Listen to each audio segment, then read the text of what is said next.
దేవునికి మహిమ కలుగునుగాక. ప్రవేశ నామములో మీకు మా హృదయపూర్వకమైన వందనాలు, శుభాలు మీకు చెల్లిస్తూ ఉన్నాం. ప్రియులారా, ప్రకటన గ్రంథంలోని విషయాలు ఏది చెప్పినా మన ఆత్మీయ జీవితానికి ఒక ఉజ్జీవాన్ని రేకెత్తించే ఆ మాటలు మనలను నిర్జీవంగా ఉన్న వారిని ఉజ్జీవముతో నింపే మాటలు ప్రకటన గ్రంథంలో ఉంటాయి. ఈరోజు ప్రకటన గ్రంథాన్ని గురించిన ధ్యాస, ఆశ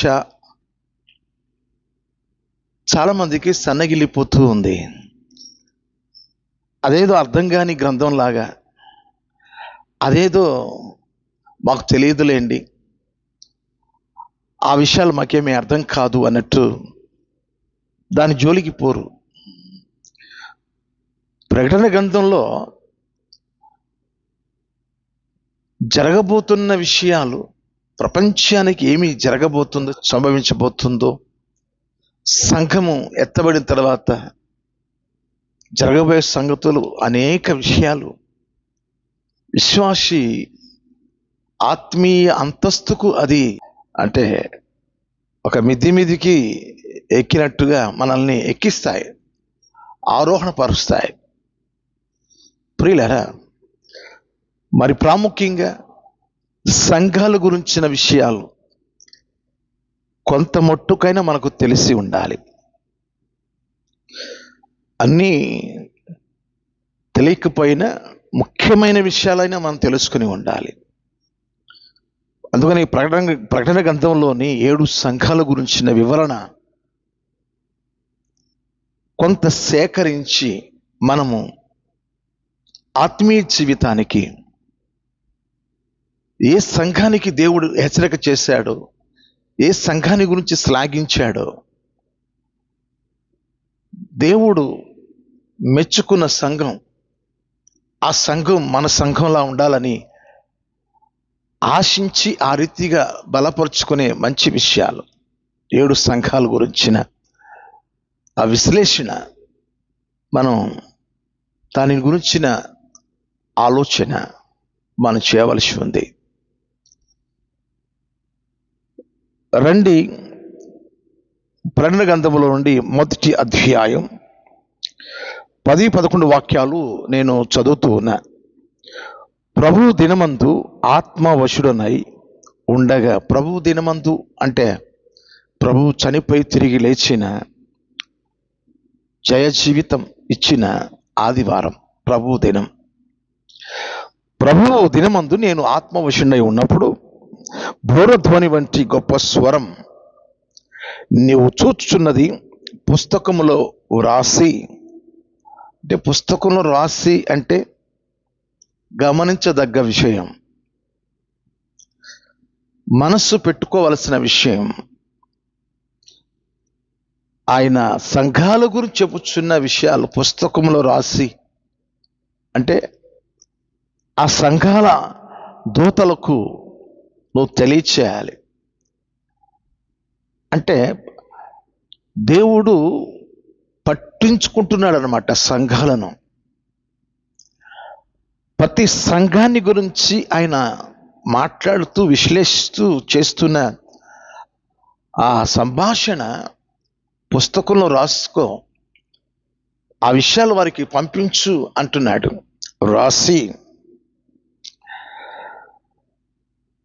ఎఫెసు, Smyrna, Pergamum, Thyatira, Sardis, Philadelphia, Laodicea అను 7 సంఘములకు పంపుమని చెప్పుట నా వెనుక వింటిని.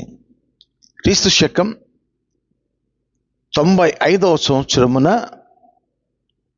పద్మాసు ద్వీపములో డొమిషియన్ రోమా చక్రవర్తి సలసలసల కాగే నూనె కుండలో వేసినప్పుడు అతడు కాలిపోక యథావిధిగా ఉన్నప్పుడు కోపం వచ్చి పద్మాసు ద్వీపానికి పరవాసిగా పంపించినాడు. దేవుడు ఆ శిష్యుని జోక్యం చేసుకొని, నేను చెప్పుచున్న విషయాలు, నేను చూపిస్తున్న విషయాలు పుస్తకంలో రాయమన్నాడు. ఆ సందర్భంలో 7 సంఘాల గురించి ఆయన రాయి, ఆ సంఘాన్ని ఏలుబడి చేస్తున్న దూతలకు పంపించు, ఆ విషయాలు వారికి పంపించు, వాళ్ళు చదువుకొని ఆ సంఘాలను హెచ్చరిక చేస్తారు. క్రీస్తునందు నా ప్రియ దేవుని పిల్లరా, ప్రకటన గ్రంథ విషయాల్లో మనం వింటున్నప్పుడు మనలను ఆలోచింపజేస్తాయి, మనలను హెచ్చరిక చేస్తాయి, ఉజ్జీవపరుస్తాయి. తెస్సలోనికీయులకు రాసిన మొదటి పత్రిక 5వ అధ్యాయం 21వ వాక్యంలో ఓ చక్కని వాక్యం, సమస్తమును పరీక్షించి మేలైన దానిని చేపట్టుడి. మనం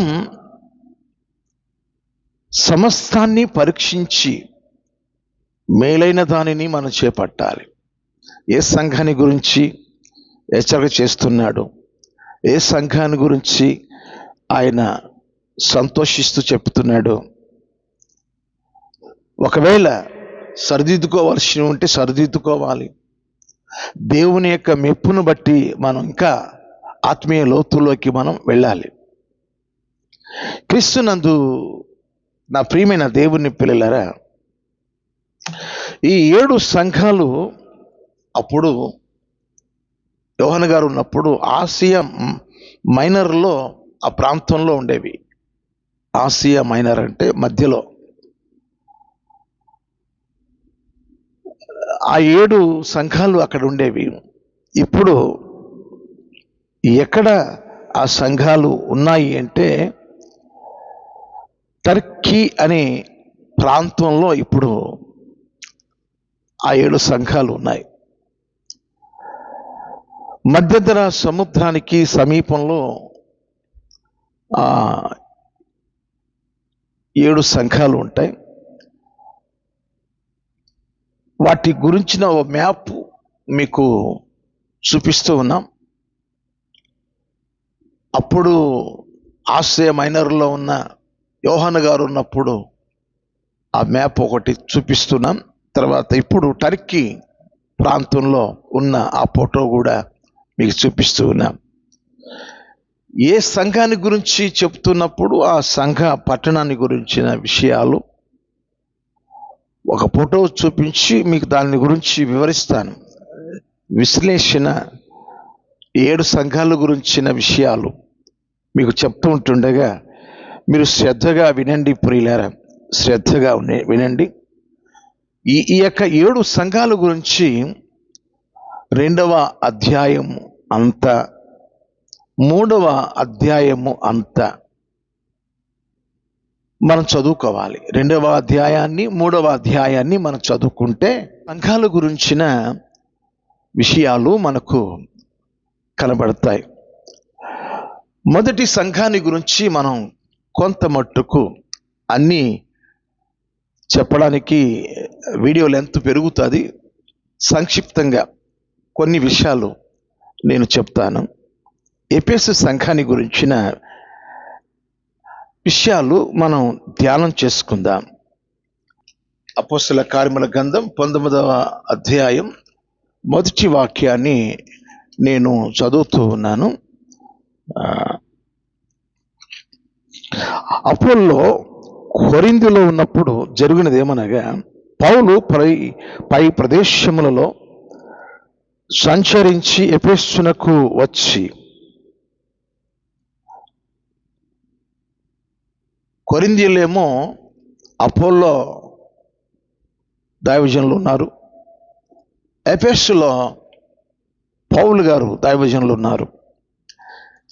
ఆయన ద్వారా ఈ యొక్క ఎఫెసు సంఘం స్థాపించబడింది. పౌలు గారి ద్వారా. పౌలు గారే దానికి మొదటి వ్యవస్థాపకుడు. ఎఫెసు అన్న మాటకు అర్థం ఏంటంటే సంపూర్ణమైన ఉద్దేశం కలిగినది, ఎఫెసు సంఘం ఇటువంటిది అంటే సంపూర్ణమైన ఉద్దేశం కలిగినది అన్న మాట మనకు ఒకసారి దాన్ని కూడా చదువుదాం. ప్రకటన గ్రంథం 2వ అధ్యాయం 4వ వాక్యం నేను చదువుతూ ఉన్నాను. 3-4 వాక్యాలు. నీవు సహనము కలిగి నా నామం నిమిత్తము భారము భరించి అలయలేదనియు నేను ఎరుగుదును. అంటే సంపూర్ణమైన అంటే దేవుని ఉద్దేశాలు ఎరిగి ఉండడం చేత సహనం కలిగి దేవుని నామం బట్టి భారము భరిస్తూ జీవిస్తూ ఉంది ఆ సంఘ పరిస్థితులు. ఆ సంఘం దేవుని నామానికి కలిగే ప్రతి భారం శ్రమ అనుభవిస్తుంది. అయితే పోను పోను ఏమైపోయిందంటే 4వ వాక్యంలో, అయినను మొదట నీకుండిన ప్రేమను నీవు వదిలితివని నేను నీ మీద తప్పు ఒకటి మోపవలసి ఉన్నది. ఈరోజు ప్రియ దేవుని పిల్లలరా, పోను పోను ఆత్మీయ జీవితంలో సన్నగిల్లిపోతూ ఉంది. మొదట మనం కూడా అంతే కదా, ప్రారంభంలో బాగా ఉజ్జీవంగా ఉంటాం. బాప్తిజం తీసుకున్న తొలి దినాలలో ఏ కుడికి పెట్టి అటెండ్ అవుతాం. పోను పోను సీనియారిటీ అయిపోయినప్పుడు ఏమైపోతుందంటే పని భారాలు ఎక్కువైపోతున్నాయండి, రాలేకపోతున్నాం.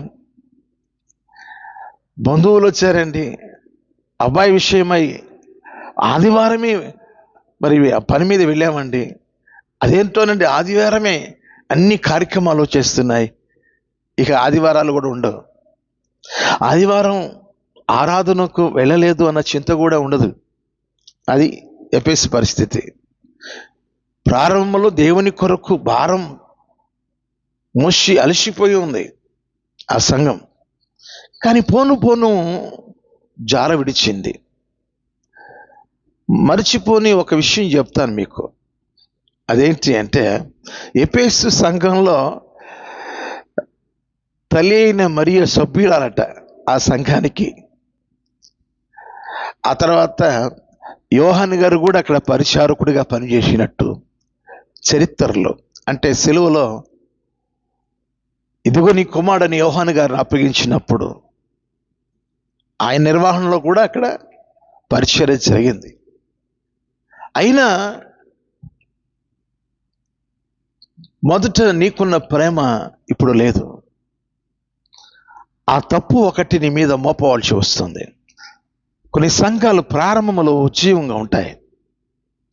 కొంతమంది విశ్వాసులు ప్రారంభంలో చాలా ఉజ్జీవంగా కార్యాలు చేస్తూ ఉంటారు. పోను పోను ఒక దైవ సేవకుల ద్వారా, పరిశుద్ధాత్మ ద్వారా సరి చేసుకునే విషయాలు ఖండించినప్పుడు, సరిదిద్దుకోండి అని చెప్పే విషయాల్లో కాస్త అలిగినట్టు మొదట ఉన్న ఉజ్జీవాన్ని పోగొట్టుకొని ఆ సేవకునికి దూరం అయిపోవడం, ఆ సంఘానికి దూరం అయిపోవడం, ఇచ్చే విషయంలో తగ్గిపోవడం, ఇలా ఏమైపోతుందంటే బలహీనమైపోతుంది. మొదటి నీకున్న ప్రేమ ఇప్పుడు లేదు, వదిలితివి. మొదటి నీకున్న ప్రేమను వదిలితివి. ఈ విషయాలు మనము ప్రకటన గ్రంథము 2వ అధ్యాయం 1-7 వచనాలలో ఎఫెసు సంఘాన్ని గురించిన వివరణ అక్కడ మనకు దొరుకుతుంది. ప్రియులారా, దేవుని గురించి సంపూర్ణంగా ఎరిగిన సంఘమే. కానీ పోను పోను ఏమైపోయిందంటే మొదటి ఉన్న క్రీస్తు ప్రేమను మర్చిపోయింది. అందుకోసమే ఆ తప్పు నీ మీద ఒకటి నేను మోపుతున్నాను. నీవు మారు మనస్సు పొందితే సరి, ఆ మొదటి క్రియలను నువ్వు తెలుసుకుని చేస్తే సరి. లేకపోతే ఆ దీపస్తంభం, మీ దగ్గర ఉన్న ఆ దీపస్తంభాన్ని, ఆ సంఘంలో ఉన్న దీపస్తంభాన్ని నేను తీసివేస్తాను. క్రీస్తునందు నా ప్రియ దేవుని పిల్లారా, సంఘం ఎప్పుడు కూడా ఎలా ఉండాలంటే బలిపీఠం మీద అగ్గి మండుతూ ఉండాలి. ఆ చెట్టు, ఆ పొదలో చెట్టు కాలిపోలేదు, అది మండుతూ ఉంది. సంఘం ఇప్పుడు అలా ఉండాలి. ఈ సంఘ పరిస్థితి చూసారా? మొదట ఉన్న క్రీస్తు వారి ప్రేమ, ఆ ప్రేమను ఏం చేసేసారు? వదిలేశారు. అది ఎఫెసు సంఘం యొక్క లోపాన్ని గురించి దేవుడు మాట్లాడాడు. రెండవ సంఘాన్ని గురించి, స్ముర్ణ అనే సంఘాన్ని గురించి ప్రకటన గ్రంథం 2వ అధ్యాయం 10వ వాక్యం నేను చదువుతూ ఉన్నాను. ఇదిగో మీరు శోధింపబడినట్లు అపవాది మీలో కొందరిని చెరలో వేయింపబోచున్నాడు. 10 దినములు శ్రమ కలుగును, మరణము వరకు నమ్మకముగా ఉండము. ఎఫెసు ఆ సంఘ విషయాలు, అది మొదటి శతాబ్దంలోని విషయాలు. ఇప్పుడు స్మరణ గురించి చెప్పబడుతున్న విషయాలు 12వ శతాబ్దంలో జరిగిన విషయాలు. స్మరణ గురించి ప్రకటన గ్రంథం 2వ అధ్యాయం 8 నుండి 11 వచనాలలో ఆ సంఘాన్ని గురించిన విషయాలు అక్కడ రాయబడ్డాయి. స్మరణ అన్న మాటకు అర్థము ఏమిటి అంటే బోళము లేదా చేదైన. క్రీస్తు కోసం ఒక్కోసారి చేదు అనుభవాలు అనుభవించాల్సి వచ్చినప్పుడు వాటిని అనుభవించడానికే మనం ప్రయత్నం చేయాలి. అపవాది శోధిస్తున్నాడట. అయితే ఆ శోధనకు, ఆ శ్రమలకు స్మరణ సంఘం నిలబడింది. అన్య దేవతల గురించిన, రోమా చక్రవర్తుల గురించి, ఆ పూజించడానికి వ్యతిరేకమైన బోధలు, విగ్రహ సంబంధమైన బోధలు, అన్నిల గురించిన బోధలు ఈ స్మరణ సంఘము లోపలికి రానివ్వలేదు. ఎన్నో ఒత్తిళ్ళు వచ్చినాయి, ఎన్నో దారిద్ర్య పరిస్థితులు వచ్చినాయి. వాటిని సహించి అన్య సాంప్రదాయాలను, అన్య సహవాసాలను, విగ్రహ ఆరాధన సంబంధించిన విషయాలను లోనికి, సంఘములోనికి రాకుండా శ్రమలను భరించి వ్యతిరేకించి సత్యం కోసం నిలబడింది స్మరణ సంఘం. మన సంఘం అలా ఉండాలి. లోకాన్ని తీసుకొస్తారు సంఘంలోనికి, అక్కడ ఇక్కడ జరుగుతున్న విషయాలను బట్టి మన సంఘంలో కూడా జరగాలని ప్రయత్నం చేస్తూ ఉంటారు. స్మరణ ఎక్కడ కూడా రాజీ పడలేదు. ఆ రోమా చక్రవర్తులు వాళ్ళు పూజింపబడుతుంటారు. రోమా చక్రవర్తి పరిపాలనలో ఉన్నప్పుడు, ఇప్పుడు మన దగ్గర ఎవరు వచ్చారనుకోండి, వారిని రకరకాలుగా దైవ సమానులుగా అనడం, ఇలాంటి మాటలతో రోమా చక్రవర్తులు అప్పట్లో పూజింపబడేవాళ్ళు. అలాంటి పని స్మరణ సంఘం చేయలేదు. అన్య దేవతల ఆరాధన చేయాలని ప్రయత్నించిన అటువంటి ప్రయత్నాలకు వ్యతిరేకంగా ఎదుర్కొని, శ్రమలకు ఎదుర్కొని నిలబడిన సంఘం స్మరణ సంఘం. ఈరోజు మన సంఘం సత్యమునకు కట్టడగా నిలిచి, సత్యము కొరకు నిలిచి, ఈ రీతిగా మన సంఘం ఉండాలని ఒక హెచ్చరిక. సత్యం కోసం పోరాడాలి.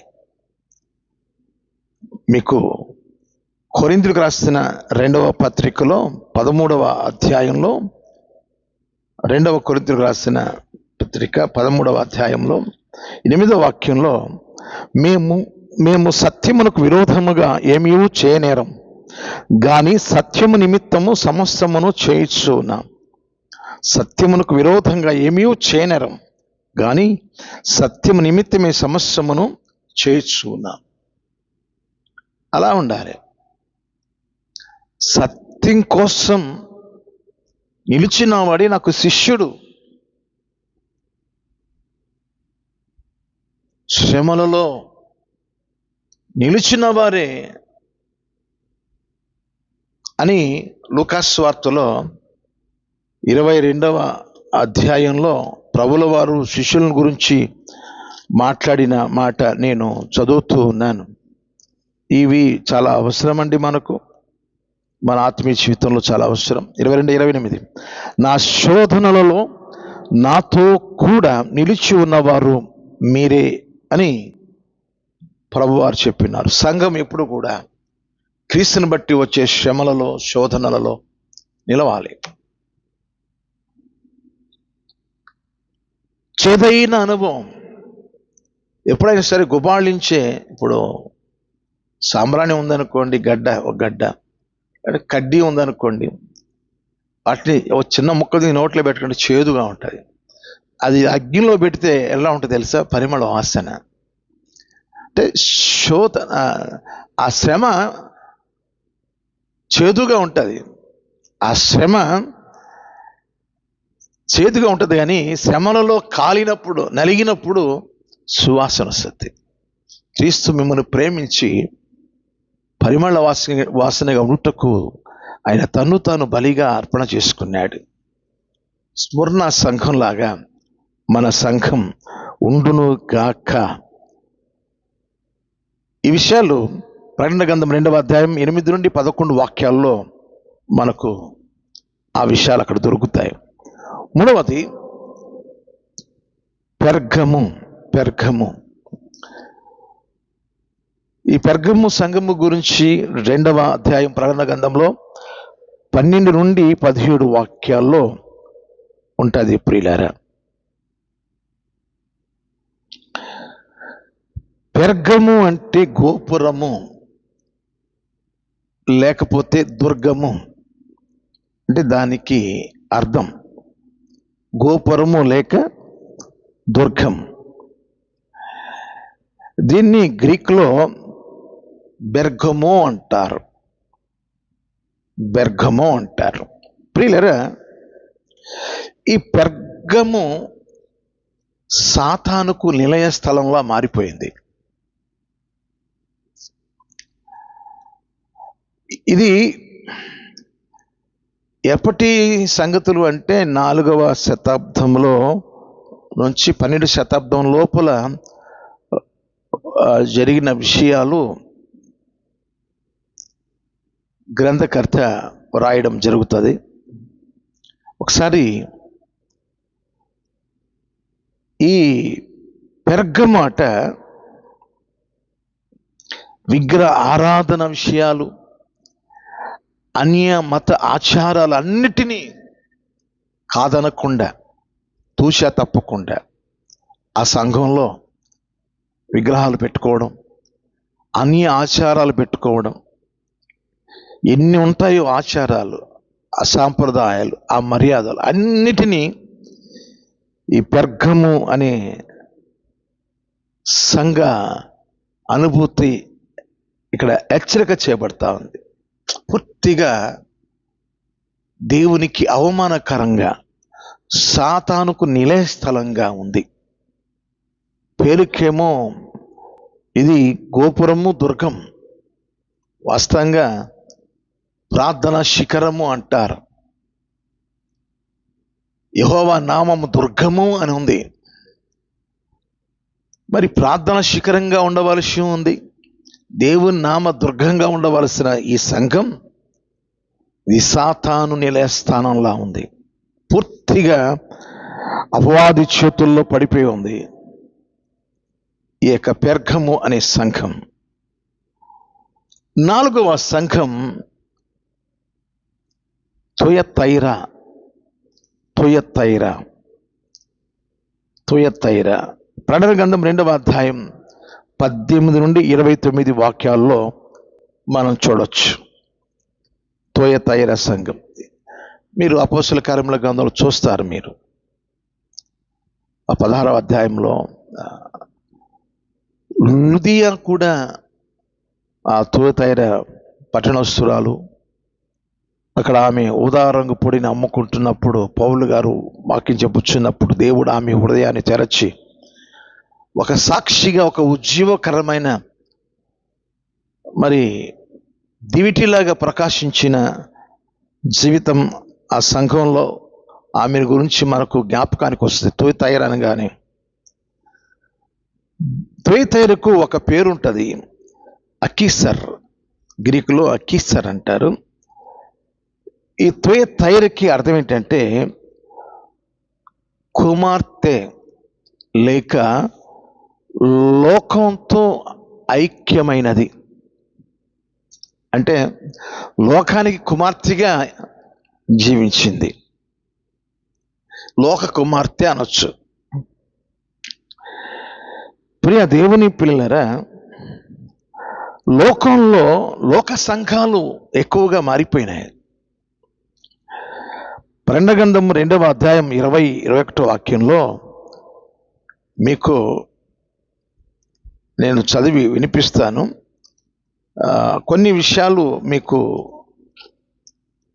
అర్థమవడానికి 20-21 విషయాలు. అయినను నీ మీద తప్పు ఒకటి నేను మోపవలసి ఉన్నది, ఏమనగా తాను ప్రవక్తనని చెప్పుకొనుచున్న యెజబెలును స్త్రీని నీవు ఉండనిచ్చుచున్నావు.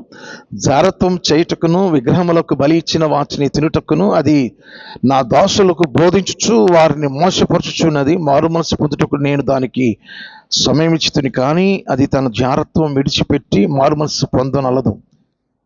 ఇదిగో నేను దానిని మంచం పట్టించి దానితో కూడా వ్యభిచరించు వారు దాని క్రియల విషయమై మారు మనస్సు పొందితేనే గాని వారిని బహు శ్రమల పాలు చేతును. ప్రియ దేవుని పిల్లలారా, ఇక తప్పుడు ప్రవక్తి యెజబెలు అనే తన తప్పుడు బోధలతో అనేకులను పాడు చేస్తుంది. విగ్రహములు పెట్టింది తినొచ్చు అని తినిపిస్తుంది, విగ్రహ ఆరాధన చేసుకోవచ్చు అని విగ్రహ ఆరాధన చేయిస్తుంది. అంటే తుయతైరలో దేనికి ప్రాధాన్యత అక్కడ కనబడుతుంది అంటే జారత్వము చేసిన ఆ సంఘంతో వ్యభిచరించిన మనుష్యులతో నింపబడినది. ఇది 4వ శతాబ్దంలో జరిగిన విషయాలు అక్కడ ఉన్నాయి. ఈరోజు ప్రియ దేవుని పిల్లలారా, లోకంలో ఏం జరుగుతుందో అది తుయతైరలో జరుగుతుంది. దేవుడు హెచ్చరిక చేసిన మారని పరిస్థితి, దైవదాసుల ద్వారా దేవుడు పరిశుద్ధాత్మ ద్వారా హెచ్చరిక చేస్తున్న వినుకొని పరిస్థితి ఈ తుయతైర పరిస్థితి. ఈ తుయతైర సంఘంలో తప్పుడు బోధలు బోధించి యెజబెలు అక్కడ ఉండడం చేత తాను దేవుని చేత వాడబడుచున్న ప్రవక్తిని అని చెప్పుకొని మోసపరుచు ఆ దురాత్మ అనేకులను మోసగించి పూర్తిగా అబద్ధ బోధలతో నింపబడి ఉంది తుయతైర. నేటి సంఘాలలో ఒక హెచ్చరిక ఈ యొక్క తుయతైర సంఘము ద్వారా, ఎక్కడ తప్పుడు బోధలకు సంఘం అమ్ముడుపోకూడదు. వాళ్ళు డబ్బులు ఇస్తుంటారు, వీళ్ళు డబ్బులు ఇస్తూ ఉంటారు. ఎలక్షన్ అప్పుడు తర్వాత ఎవరెవరో ఆశ చూపిస్తారు, మేము అది ఇస్తాం ఇది ఇస్తామని. వాటికి అమ్ముడిపోయి తప్పుడు సిద్ధాంతాలు బోధించుకుంటూ తప్పుగా సంఘాన్ని తప్పుడు మార్గంలోకి తీసుకెళ్ళిపోయి సత్యానికి స్తంభమైన సంఘంలో విరోధమైన బోధలు బోధిస్తూ పాపానికి అమ్మడిపోతున్న నేటి దుర్బోధ సంఘాలలో ఉండే వారికి ఈ తుయతైర హెచ్చరిక. వారిని మంచం పట్టిస్తానన్నాడు. ఆత్మ సంబంధమైన వ్యభిచారులై, ఆత్మ సంబంధమైన భ్రష్టత్వంలోకి వెళ్ళిపోయి, ఆత్మ సంబంధమైన వ్యభిచారపు దురాత్మల చేత చాలామంది జీవితాలు చెరుపుకుంటూ పాడు చేసుకుంటూ కాలయాపన చేస్తున్న వారికి వారిని మంచం పట్టిస్తాను, వారిని మంచం పట్టిస్తాను. వారిని మీకు సామెతల గ్రంథం 5వ అధ్యాయం 11, 12, 13 వాక్యాలు నేను చదువుతున్నా. తుదకు నీ మాంసమును నీ శరీరమును క్షీణించినప్పుడు అయ్యో ఉపదేశము నేను ఎట్లు తులసివేసి, నా హృదయ గద్దింపు ఎట్లు తృణీకరించాను. నా బోధకుల మాట నేను వినకపోతిని, నా ఉపదేశకులకు నేను చెవి ఎక్కలేదు. అనేక మంది ఆత్మ సంబంధమైన బోధకులు బోధించుచున్నప్పుడు వినిపించుకోకుండా తుదకు శరీరము ఉడికిపోయిన తర్వాత, ముడతలు పడిపోయిన తర్వాత, తోలుగా చర్మము ఊగులాడుతున్న తర్వాత అయ్యో నా బోధకుల మాట నేను ఎట్లు త్రోసివేసి. ఏముంది, మంచం పట్టిన తర్వాత ఏముంది, ఇక సంఘం కోసం ఏం చేసేది ఉండదు. తుయతైర పరిస్థితి అదే. వారిని మంచం పట్టిస్తానన్నాడు. 5వది, ఈ యొక్క తుయతైర సంఘాన్ని గురించి ప్రకటన గ్రంథం 2వ అధ్యాయం 18 నుండి 29 వచనాలు ఉందని చెప్పాను కదా, అది మీరు చదువుకోండి. 5వ సంఘం సార్దీసు. దీని అర్థం ఎర్రనిది లేక శేషము. పాపములు ఎర్రగా కనబడుతున్నాయని దేవుడు చెప్పినాడు. ఏంటి మన శేష జీవితం? పాపాలతో ముగించేద్దామా? నీ చేతుల్లో ఎర్రని పాపాలు కనబడుతున్నాయి, నేను దాన్ని హేమంలాగా నేను తెలుపు చేస్తాను, కెంపులాగా ఎర్రగా మీ పాపాలు కనబడుతున్నాయి, గోరేబొచ్చు వలె తెలుపు చేస్తానని చెప్పినాడు. యెషయా గ్రంథం 1వ అధ్యాయంలో 18వ వాక్యంలో. జీవన మరణ విషయాలలో చతికిలబడుతుంది సార్దీసు సంఘం. పేరుకు మాత్రం జీవిస్తున్నావు, కానీ నీ క్రియలను చూస్తుంటే నీవు మృతుడవే.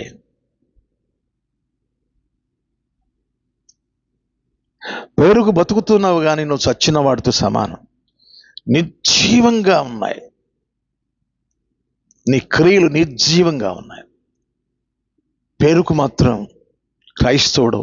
క్రైస్తవురాలు, చేసే పనులు చల్లగా ఉన్నాయి, నిర్జీవంగా ఉన్నాయి, చచ్చిన వాడిలాగా ఉన్నాయి. ఈ యొక్క సార్దీసు సంఘాన్ని గురించిన హెచ్చరికలు, దాని గురించిన విషయాలు ప్రకటన గ్రంథం 3వ అధ్యాయం 1 నుండి 6 వచనాల్లో మనం చూడొచ్చు.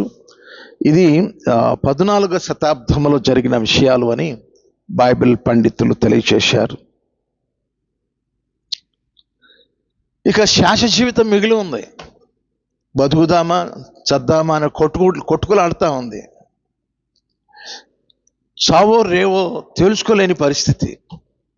దేవుని కోసం బతకడమా చావడమా ఎటుగాని పరిస్థితి. నామకార్థ జీవితం.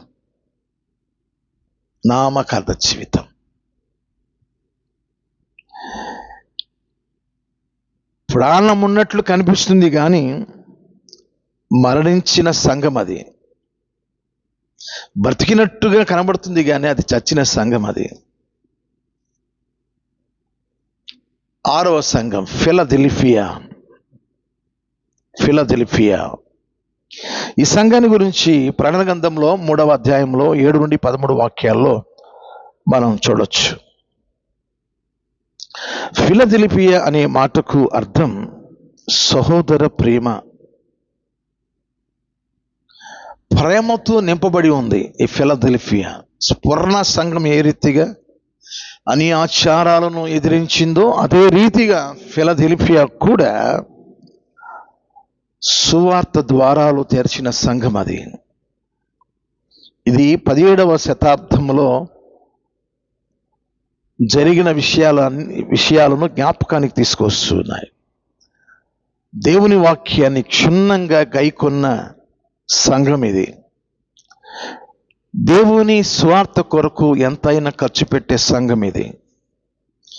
దైవ సేవకులు చెప్పుచున్నప్పుడు ఆ ప్రకారంగా జీవించాలని తపనబడిన సంఘం ఇది.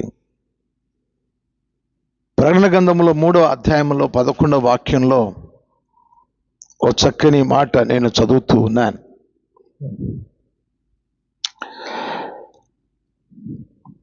పది 11 వాక్యాలు. నీవు నా ఓర్పు విషయమైన వాక్యమును గైకొంటివి గనుక భూనివాసులను శోధించుటకు లోకమంతటి మీదికి రాబో శోధన కాలంలో నిన్ను కాపాడేదను. నేను త్వరగా వచ్చుచున్నాను. ఎవడును నీ కిరీటమును అపహరింపకున్నట్లు నీకు కలిగిన దాన్ని గట్టిగా పట్టుకొను. దేవుని వాక్యం గైకొని వాక్యానుసారంగా జీవిస్తున్న ఆ సంఘం అది. శోధనల కాలంలో నేను నిన్ను కాపాడుతాను. నీకు కలిగిన దాన్ని గట్టిగా పట్టుకో. క్రీస్తునందు ప్రియ దేవుని పిల్లరా, ఫిలదెల్ఫియా దేవునికి మహిమ తెచ్చిన సంఘం అది. దేవుని కొరకు జీవించిన సంఘం అది. దేవుని కొరకు ప్రయాసపడిన సంఘం అది. ఒకరికొకరు సహోదర ప్రేమ కలిగి అనేకమైన కార్యాలను జరిగించిన సంఘం అది. అలా మన సంఘం ఉండాలని, స్ఫురణ సంఘంలాగా, ఫిలదెల్ఫియా సంఘంలాగా ఉండాలని ఆశపడదాం ప్రియులారా. చివరిది లవోదికయ సంఘం. ఈ సంఘాన్ని గురించి ప్రకటన గ్రంథం 3వ అధ్యాయం 14 నుండి 22 వాక్యాల్లో మనం చూడొచ్చు.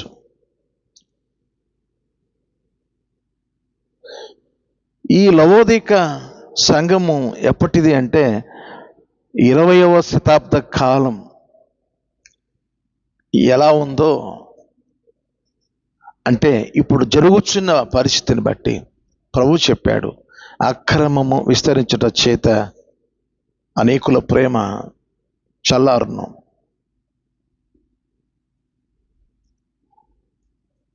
లవోదిక సంఘంలో దాని పరిస్థితి ఎలా ఉంది అంటే చల్లగా లేకుండగా, వెచ్చగా లేకుండగా నూలువెచ్చని స్థితి. లవోదికయ అంటే నూలువెచ్చని స్థితి. ఇటు పూర్తిగా వేడిగా లేదు, పూర్తిగా చల్లగా లేదు. గోడ మీద పిల్లి ఎటు దూకుదామా అన్నట్టు. చాలామంది ఇలా భక్తి చేసినట్టు చేస్తారు కానీ సరిగా భక్తి చేయరు. సరే, పాపముల్లో ఉంటారంటే పాపములు కూడా ఉండరు. ఆ కార్యక్రమాల్లోకి వెళ్తారు, ఈ కార్యక్రమం దేవుని కార్యక్రమంలో ఉంటారు, లోక కార్యక్రమంలో ఉంటారు. కానీ ఇటు దేవుని కార్యక్రమంలోనే ఉండరు, ఇటు లోకస్తుల కార్యక్రమంలోనే ఉండరు. 2 కార్యక్రమాలు అటెండ్ అవుతూ ఉంటారు. ఎవరిని కాదనలేరు పాపం వీళ్ళు. నులివెచ్చని స్థితి. దేవుడు హెచ్చరిక చేశాడు. ప్రకటన గ్రంథంలో 3వ అధ్యాయంలో 16వ వాక్యంలో హెచ్చరిక చేశాడు. వెచ్చగానైనా ఉండు, లేకపోతే చల్లగానైనా ఉండు. నువ్వు నిలువెచ్చగా ఉంటే నా నోటి నుండి ఉమ్మి వేస్తాను అన్నాడు. ఈరోజు ప్రియ దేవుని పిల్లలారా, ఈ ప్రకటన గ్రంథంలో 3వ అధ్యాయం 14 నుండి 22 వాక్యాల్లో మీరు చదవండి. నేటి కాల సంఘము ఇట్టాగే ఉంటుంది. ఎందుకంటే లోకంలో లోక పరిస్థితులను బట్టి చూస్తున్నప్పుడు ఇప్పుడంతా కూడా నగిషి, అంతా ఏఐ సిస్టమ్ లాగా అన్ని వంటలు కానీ లేకపోతే కార్యక్రమాలు కానీ సులువుగా నగిషి పనులు, నగిషి వస్తువులు ఇలాగా వచ్చేసినాయి. కష్టపడే పనులు ఏమీ లేవు. నులువెచ్చని పరిస్థితి. ఆదివారం వెళితే మళ్ళీ ఆదివారం. ఈ మధ్యలో క్రమ కూడికలో ఏమి ఉండవు. బైబిల్ స్టడీ పెట్టినా రారు, స్త్రీల కుడికి పెట్టినా రారు, ఉపవాస కుడికి పెట్టినా రారు. ఆదివారపు క్రైస్తవులుగా కనబడి వెళ్ళిపోతూ ఉంటారు. బైబిల్ తీరు, ఆదివారం దులుపుకుంటూ వస్తారు ఆ బైబిల్ తీసుకొని. అంటే వాళ్ళ ఆ సంఘ స్థితి అదే అండి. బైబిల్లో చెప్పిన మాటలు ఏంటంటే ప్రతిరోజు పరిశుద్ధ గ్రంథాన్ని చదవాలని ఆ బెరయా సంఘస్థులు చదివారు కదా. అపొస్తలుల కార్యముల గ్రంథంలో మనం చూస్తాం, 17వ అధ్యాయంలో 11 ఆ వాక్యాల్లో మనం చూస్తాం. బెరయా సంఘస్థులు పౌలు గారు, శీలా గారు చెప్పిన విషయాలు అలా ఉన్నాయో లేవో ప్రతిరోజు వారు పరిశోధించు బైబిల్ చదివేవారట. మరి ప్రతి దినము ముమ్మారుగా ప్రార్థన చేసిన అనుభవాలు, ఎడతెగక ఎల్లప్పుడూ నిత్యం విసుకక దివారాత్రములు ప్రార్థన చేసే అనుభవాలు ఉండాలి కదా. కాబట్టి లవోదిక సంఘ పరిస్థితి నేటి సంఘ పరిస్థితి. మొదటిలో ఆది అపోస్తుల ఉజ్జీవం ఇప్పుడు ఉందంటారా? అందుకోసమే సంఘాలు ఎత్తబడవు. జీవమునకు పోవు మార్గంలో కొందరే నడుస్తారట. నాశనానికి పోవు మార్గంలో చాలామంది ఉంటారంట, ఎక్కువగా ఉంటారట. కాబట్టి ఈరోజు ప్రియ దేవుని పిల్లరా, నులివెచ్చగా ఉండకూడదు. కొంతమంది మాటలు వింటూ ఉంటే కన్ఫ్యూషన్గా మాట్లాడతారు, తేల్చి మాట్లాడలేరు. ప్రభువు కోసం నేను జీవిస్తానని చెప్పలేరు, లోకం నుంచి నేను వేరు చేయబడ్డానని చెప్పలేరు, ప్రభు కోసమే జీవిస్తానని చెప్పలేరు. ఎటు కాని తేల్చుకోలేని భక్తి, లోకం నుంచి తెగించి వచ్చిన పరిస్థితులు లేవు. ప్రాణమును ప్రభు కోసం తెగించేవారు తక్కువైపోయారు. నిలువెచ్చని పరిస్థితి. ప్రారంభంలో ఉజ్జీవం ఇప్పుడు లేదు. పొయ్యిలో దగ మండుచున్న ఒక కట్టె పుల్ల బయటకు తీస్తే అది ఆరిపోతుంది. తిరిగి దాన్ని పొయ్యిలో పెడితే అది మండుతుంది. ఆరిపోయిన కట్టె పుల్లనే నేను మండాలి అని సంఘంలో మండేటట్టుగా కార్యక్రమాల్లో ఉండాలి. ఏదో ఆదివారం వచ్చి నేను మండుతానంటే ఇక మిగతా సోమవారం శనివారం ఆరిపోయినట్టే కదా. అనుదినం నేను ప్రభువును స్తుతిస్తున్నాను. మీరు లేఖనాల్లో చూస్తే అనుదినం అనే మాట తగులుతుంది. 145వ కీర్తనలో మొదటి 2 వాక్యాల్లో చూస్తే అనుదినము నా ప్రభువును నేను స్తుతిస్తూ ఉన్నాను. బలిపీఠం మీద ఉన్న అగ్ని చల్లారిపోకూడదు. బాప్తిస్మిచ్చి యోహాను గురించిన సాక్ష్యం ప్రభు చెప్పారు. అతడు మండుచు ప్రకాశించుచున్న దీపం. మండాలి మనం. నులివెచ్చని స్థితి దేవుడు చూస్తే ఉమ్మి వేస్తానన్నాడు. వెచ్చగా ఉండాలి నీవు, మండాలి. ఆత్మీయ ఉజ్జీవంతో రగలాలి. ఇద్దామా వద్దా అని అననీయ సపీరాలు చివరికి దైవదాసుడు పేతురు గారు హెచ్చరిక చేసిన వారు ఇవ్వాల. ఇంతకేనా మీరు అమ్మారంటే ఇంతకే అమ్మేమని చెప్పి అబద్ధమాడి నిలువెచ్చిన జీవితంలో వారు చచ్చిపోయారు, ప్రాణాలు కోల్పోయారు. కొట్టుకులాడుతుంటుంది. ఇద్దామా వద్దా, చేద్దామా వద్దా, వెళదామా వద్దా. దేవుని కొరకు తెగింపు ఉండదు, పెంచుకోలేరు. లోకాన్ని సంతోష పెట్టాలంటారు, మనుషులను సంతోష పెట్టాలంటారు, సేవకులను దేవుని సంతోష పెట్టాలంటారు. అటు ఇటు కుదరదు కదా. లోకములో నుండి నేను మిమ్మల్ని ఏర్పాటు చేసుకున్నాను కనుక లోక మిమ్మల్ని ద్వేషిస్తుంది. మూర్ఖులకు ఈ తరము వారికి వేరై మీరు రక్షణ పొందండి.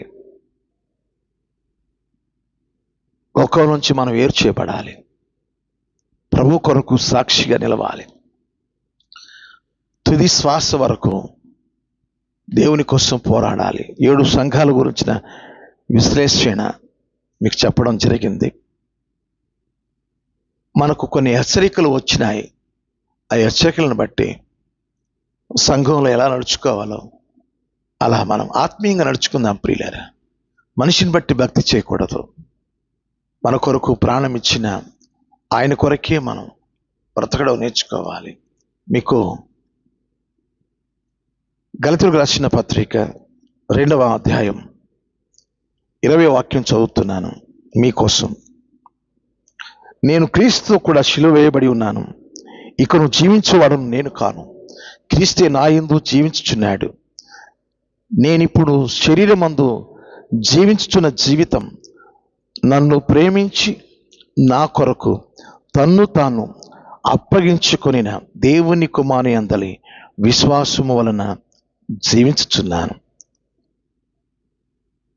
నేనిప్పుడు శరీరమందు జీవించుచున్న జీవితం నన్ను ప్రేమించి నా కొరకు తన్ను తాను అప్పగించుకొనిన, నిన్ను ప్రేమించి నీకోసం ప్రాణం పెట్టిన యేసు ప్రభు వారి కొరకే నువ్వు జీవించాలి.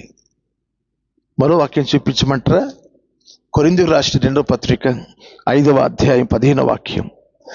జీవించు వారు ఇక మీదట తమ కొరకు కాక తమ నిమిత్తం మృతి పొంది తిరిగి లేచిన వాని కొరకే జీవించుటకు ఆయన అందరి కొరకు మృతి పొందిన నీవు నిశ్చయించుకొనుచున్నాం. జీవించు వారు ఇక మీదట తమ కొరకు కాక మరి ఎవరి కొరకు? తమ నిమిత్తం మృతి పొంది తిరిగి లేచిన వాని కొరకే జీవించాలి. ఈరోజు ప్రియ దేవుని పిల్లలారా, ఈ అంతిమ దినాలు ఇక త్వరలో ఎప్పుడు ముగిస్తుందో మనకు తెలియదు. దేవుని కొరకు మనం సాగిపోతాం. ప్రభు రాజ్యం కొరకు ఆయత్తపడతాం.